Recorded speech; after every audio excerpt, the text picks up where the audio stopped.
It started as just another government shutdown.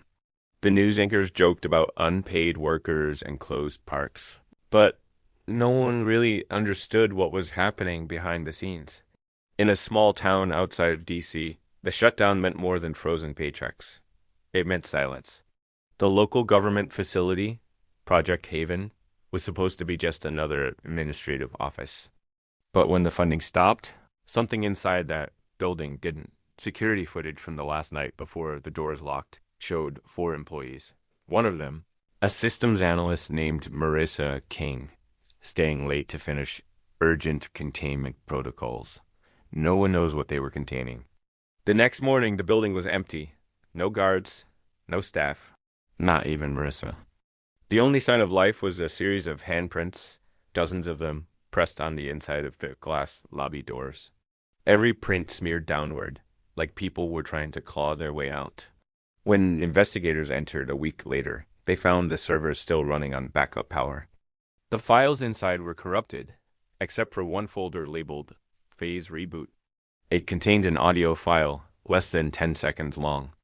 It was Marissa's voice whispering, "They said the system would shut down too, but it didn't." Then, static. After that, strange reports started surfacing across nearby counties. Streetlights flickering in perfect Morse code patterns. Phones ringing once at 3:07 a.m. Always from untraceable government extensions. One man swore his Alexa recited federal security codes before bursting into flames.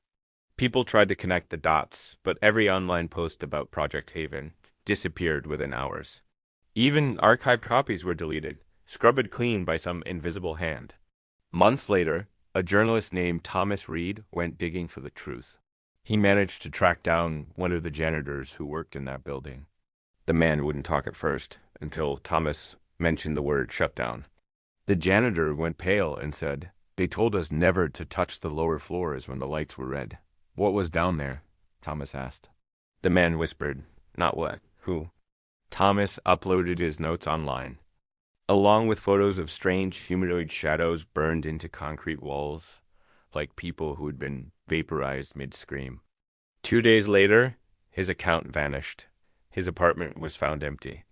The door still locked from the inside.